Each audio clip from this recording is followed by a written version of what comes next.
નમસ્કાર મિત્રો, આજે આપણે વાત કરવાના છીએ જલારામ બાપા સાથે બનેલી ઘટના। ગુજરાતની ધરતી હંમેશા સંતો અને મહાત્માઓથી પવિત્ર બની છે। આ ધરતી પર અનેક એવા સંતોએ જન્મ લીધો છે, જેમણે પોતાનું આખું જીવન માનવતા માટે સમર્પિત કર્યું। એવા મહાન સંતોમાં એક નામ છે જલારામ બાપા। આજે પણ ગુજરાતના દરેક ઘરમાં જય જલારામનો નાદ સંભળાય છે। લગભગ 200 વર્ષ પહેલાં ગુજરાતના નાના ગામ વીરપુરમાં એક એવી ઘટના બની હતી, જેને લોકો આજે પણ ભગવાનની કૃપા માને છે। સન 1799ની આસપાસનો સમય હતો। વીરપુર એક નાનું પરંતુ શાંતિપૂર્ણ ગામ હતું। ગામમાં લોકો સરળ જીવન જીવતા। ખેડૂત, વેપારી અને ધાર્મિક લોકો અહીં રહેતા। એક ગામમાં રહેતા હતા પ્રધાન ઠક્કર અને તેમની પત્ની રાજબાઈ। બંને ખૂબ જ ધાર્મિક સ્વભાવના હતા। તેઓ ભગવાન શ્રી રામના ભક્ત હતા અને હંમેશા સાધુ સંતોની સેવા કરતા। ઘરમાં ધન તો બહુ નહોતું, પણ દિલ બહુ મોટું હતું। એક દિવસ રાજબાઈએ એક અદ્ભુત સપનું જોયું। સપનામાં એક દિવ્ય પ્રકાશ દેખાયો અને એક અવાજ સંભળાયો, તમારા ઘરમાં એક પવિત્ર આત્મા જન્મ લેવા આવી રહ્યો છે। સવાર થતાં રાજબાઈએ આ વાત પોતાના પતિ પ્રધાન ઠક્કરને કરી। બંનેના મનમાં અજબ આનંદ હતો અને થોડા સમય પછી 14 નવેમ્બર 1799ના દિવસે એક સુંદર બાળકનો જન્મ થયો। બાળકને જોઈને આખું ઘર આનંદથી ભરાઈ ગયું। બાળકનું નામ રાખવામાં આવ્યું જલારામ। ગામના લોકો કહેતા કે આ બાળક સામાન્ય નથી। બાળપણથી જ જલારામ ખૂબ શાંત અને દયાળુ હતા। જ્યારે બીજા બાળકો રમતા હોય ત્યારે જલારામ ઘણીવાર મંદિરમાં બેસીને ભગવાનનું નામ લેતા। તેમને ખાસ કરીને ભગવાન શ્રીરામ પ્રત્યે ખૂબ ભક્તિ હતી। આ રીતે વીરપુરમાં એક મહાન સંતના જીવનની શરૂઆત થઈ। સમય પસાર થતો ગયો અને જલારામ બાપા ધીમે ધીમે મોટા થતા ગયા। બાળપણથી જ તેમની અંદર એક ખાસ ગુણ હતો, દયા। જો કોઈ ગરીબ માણસ કે સાધુ તેમના ઘેર આવતા તો જલારામ તરત જ મદદ કરવા દોડતા। એક દિવસની ઘટના ખૂબ પ્રસિદ્ધ થઈ। એક દિવસ કેટલાક સાધુઓ વીરપુર ગામમાં આવ્યા। તેઓ ભૂખ્યા હતા અને ભોજનની શોધમાં હતા। જ્યારે તેઓ જલારામના ઘેર આવ્યા ત્યારે જલારામ ઘર પર એકલા હતા। સાધુઓએ કહ્યું, બેટા, અમને ખૂબ ભૂખ લાગી છે, કંઈક ખાવાનું મળશે? જલારામે તરત જ ઘરમાંથી અનાજ, લોટ અને ખોરાક કાઢીને તેમને આપી દીધો। તેમણે વિચાર્યું પણ નહીં કે આ વસ્તુઓ ઘરની છે કે પિતાની। તેમના માટે સાધુઓની સેવા જ ભગવાનની સેવા હતી। સાધુઓ ખૂબ ખુશ થયા અને આશીર્વાદ આપીને ચાલ્યા ગયા। થોડી વાર પછી પ્રધાન ઠક્કરને ખબર પડી કે ઘરના ઘણા અનાજ સાધુઓને આપી દેવામાં આવ્યા છે। તેઓ ગુસ્સે થઈ ગયા, પણ જ્યારે તેઓએ અનાજનો ડબ્બો ખોલ્યો ત્યારે એક અદ્ભુત ચમત્કાર થયો। અનાજ ખતમ થયું જ નહોતું। જેટલું આપ્યું હતું એટલું જ અંદર ફરીથી ભરાઈ ગયું હતું। આ જોઈને પ્રધાન ઠક્કર આશ્ચર્યમાં પડી ગયા. તેમણે સમજ્યું કે આ બાળક સામાન્ય નથી. ભગવાનની ખાસ કૃપા તેના પર છે. તે દિવસથી ગામમાં જલારામ વિશે અલગ જ ચર્ચા શરૂ થઈ. સમય પસાર થતો ગયો. જલારામ હવે યુવાન બની ગયા. પરિવારે વિચાર્યું કે હવે તેમના લગ્ન કરાવવાના. તે સમયની પરંપરા મુજબ ઓછા વયમાં જ લગ્ન થઈ જતા. જલારામના લગ્ન થયા એક ધાર્મિક અને સારા સ્વભાવની યુવતી સાથે. તેમનું નામ હતું વીરબાઈ. વીરબાઈ ખૂબ જ દયાળુ અને ભક્તિભાવ ધરાવતી સ્ત્રી હતી. લગ્ન પછી પણ જલારામનો સ્વભાવ બદલાયો નહોતો. તેમને હજુ પણ સાધુ સંતોની સેવા કરવી ખૂબ ગમતી. ઘરમાં જે કંઈ હોય તે તેઓ જરૂરિયાતમંદ લોકોને આપી દેતા. શરૂઆતમાં કેટલાક લોકો કહેતા કે આ રીતે બધું આપતા રહીશો તો ઘર કેવી રીતે ચાલશે. પણ વીરબાઈએ ક્યારેય તેમના પતિને રોક્યા નહીં. ઉલટું તેઓ પણ આ સેવા કાર્યમાં જોડાઈ ગયા. આ રીતે બંને પતિ પત્નીએ પોતાના જીવનનું એક જ ધ્યેય બનાવ્યું, ભગવાન ભક્તિ અને માનવ સેવા. આ બંનેનો સહયોગ જ આગળ જઈને વીરપુરમાં એક મહાન સેવા કાર્યની શરૂઆત કરવાનો હતો અને એ સેવા કાર્યનું નામ હતું સદાવ્રત. પરંતુ સદાવ્રત શરૂ થાય તે પહેલાં જલારામ બાપાના જીવનમાં એક એવી મુલાકાત થવાની હતી જે તેમનું આખું જીવન બદલાવી દેશે. એક મહાન સંત સાથેની મુલાકાત, અને એ સંત હતા ભોજા ભગત. આ મુલાકાત પછી જલારામ બાપા માત્ર એક સામાન્ય માણસ નહીં રહેવાના. તેઓ બનવાના હતા લાખો લોકોના આશ્ચર્ય સ્થાન. યુનિમાં જલારામ બાપાના મનમાં એક જ વિચાર રહેતો, ભગવાનની ભક્તિ અને માનવ સેવા. તેમને લાગતું હતું કે જીવનનો સાચો અર્થ લોકોની સેવા કરવાથી જ મળે છે. પરંતુ તેમને માર્ગદર્શન આપનાર કોઈ ગુરુની જરૂર હતી. એક દિવસ વીરપુર પાસેના વિસ્તારમાં એક મહાન સંત આવ્યા હતા. લોકો કહેતા કે તે સંત ખૂબ જ જ્ઞાનવાન છે. તેમનું નામ હતું ભોજા ભગત. જલારામ બાપાએ જ્યારે આ સંત વિશે સાંભળ્યું ત્યારે તેઓ તરત જ તેમને મળવા ગયા. જ્યારે જલારામ બાપા ભોજા ભગત સામે પહોંચ્યા ત્યારે તેમને એવું લાગ્યું કે જાણે વર્ષોથી તેઓ આ સંતને ઓળખતા હોય. જલારામ બાપાએ નમ્રતા સાથે તેમના પગે નમન કર્યું. ભોજા ભગતે જલારામ બાપાને આશીર્વાદ આપ્યા. તેમણે જલારામ બાપાની આંખોમાં જોઈને કહ્યું, તારા જીવનનો માર્ગ સેવા છે. તું લોકો માટે જીવવાનો છે. આ શબ્દો જલારામ બાપાના દિલમાં ઊંડા ઉતરી ગયા. તે દિવસથી જલારામ બાપાએ ભોજા ભગતને પોતાના ગુરુ તરીકે સ્વીકારી લીધા. ગુરુના આશીર્વાદથી જલારામ બાપાની ભક્તિ અને સેવા ભાવ વધુ મજબૂત બન્યો. હવે તેઓ માત્ર સાધુઓને જ નહીં પણ ગામના દરેક ગરીબ અને જરૂરિયાતમંદ લોકોને મદદ કરવા લાગ્યા.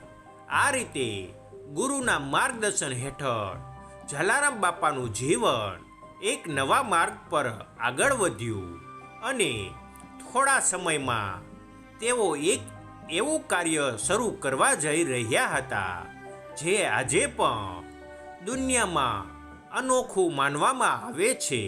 જલારામ બાપાને હંમેશા એક વાત ખૂબ દુઃખ આપતી હતી.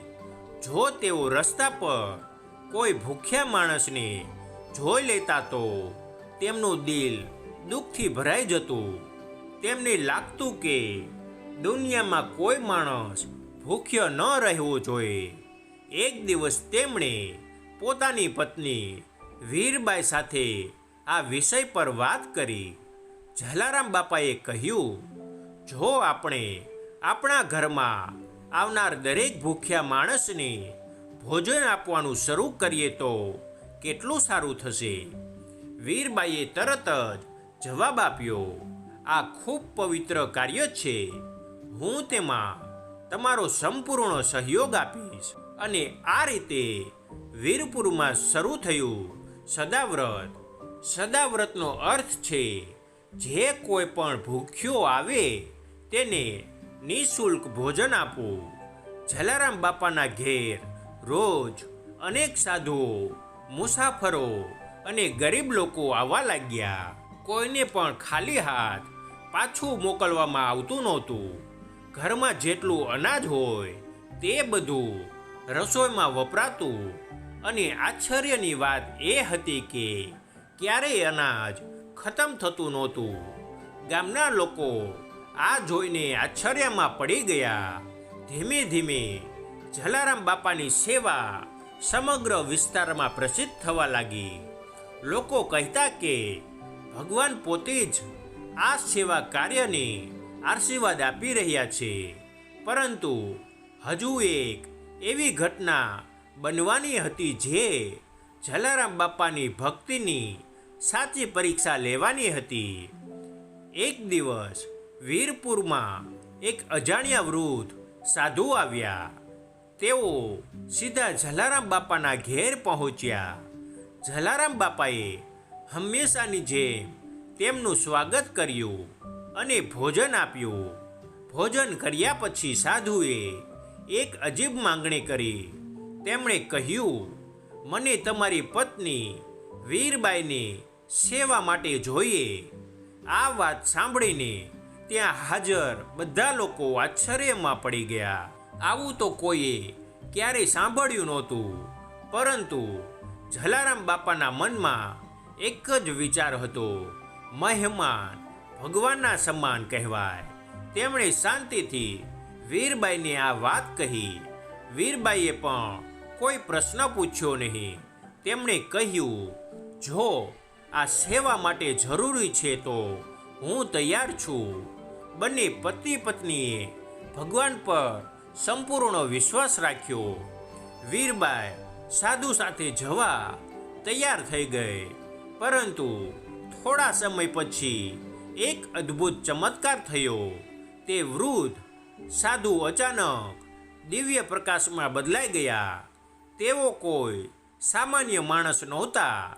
તે ભગવાનનું સ્વરૂપ હતા. તેમણે જલારામ બાપાને આશીર્વાદ આપ્યા અને કહ્યું, તારી ભક્તિ અને ત્યાગથી હું પ્રસન્ન થયો છું. તેમણે જલારામ બાપાને એક પવિત્ર જોડી અને દંડો આપ્યો. કહેવાય છે કે આ જોડીમાંથી ક્યારેય અનાજ ખતમ નથી થતું. આ ઘટનાની વાત સમગ્ર વિસ્તારમાં ફેલાઈ ગઈ અને ત્યારથી જલારામ બાપાની મહિમા વધુ પ્રસિદ્ધ થઈ ગઈ. વીરબાઈની પરીક્ષા પછી જે ઘટના બની તે વીરપુરના ઇતિહાસમાં હંમેશા માટે યાદ રહી ગઈ. તે દિવ્ય સાધુએ જલારામ બાપાને આશીર્વાદ આપ્યા અને એક પવિત્ર જોડી અને દંડો આપ્યો. લોકો કહે છે કે તે જોડી સામાન્ય નહોતી, તેમાં ભગવાનની કૃપા હતી. જલારામ બાપા જ્યારે પણ સદાવ્રત માટે અનાજ કાઢતા ત્યારે જોડીમાંથી અનાજ ખૂટતું નહોતું. દિવસે દિવસ વધુ લોકો ભોજન લેવા આવવા લાગ્યા. ક્યારેક તો એક દિવસ 100 કરતાં વધુ લોકો ભોજન લેતા. ઘરમાં અનાજ ઓછું હોય તો પણ જલારામ બાપા ક્યારેય ચિંતા કરતા નહોતા. તેમને સંપૂર્ણ વિશ્વાસ હતો કે ભગવાન બધું સંભાળી લેશે. એક વખત એવી સ્થિતિ આવી કે રસોડામાં લગભગ અનાજ ખતમ થઈ ગયું. વીરબાઈએ ચિંતા સાથે જલારામ બાપાને કહ્યું, આજે તો અનાજ બહુ ઓછું છે. આવનાર લોકોને શું ખવડાવશું? જલારામ બાપાએ શાંતિથી જવાબ આપ્યો, ભગવાન પર વિશ્વાસ રાખો. જ્યારે રસોઈ શરૂ થઈ ત્યારે એક અદ્ભુત ઘટના બની. જેટલું અનાજ હતું તેનાથી ઘણું વધારે રોટલી અને ખોરાક તૈયાર થઈ ગયો અને બધા લોકોને પૂરતું ભોજન મળ્યું. આ જોઈને ગામના લોકો આશ્ચર્યમાં પડી ગયા. તેમણે માન્યું કે જલારામ બાપા પર ભગવાનની વિશેષ કૃપા છે. જલારામ બાપાની સેવા માત્ર ભોજન આપવાથી જ પૂરતી નહોતી, તેમણે ઘણા લોકોની મુશ્કેલીઓ દૂર કરી હતી. એક વખત વીરપુર નજીકના ગામમાંથી એક માણસ પોતાની બીમાર સંતાનને લઈને આવ્યો. બાળક ઘણા દિવસોથી બીમાર હતું. ડોક્ટર અને વૈદ બધાએ સારવાર કરી હતી, પરંતુ કોઈ ફાયદો થયો નહોતો.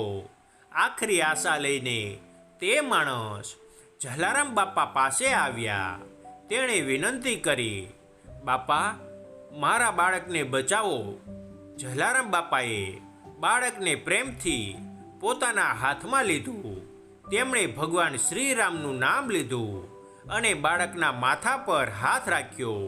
થોડી વાર પછી બાળકની તબિયત સુધરવા લાગી.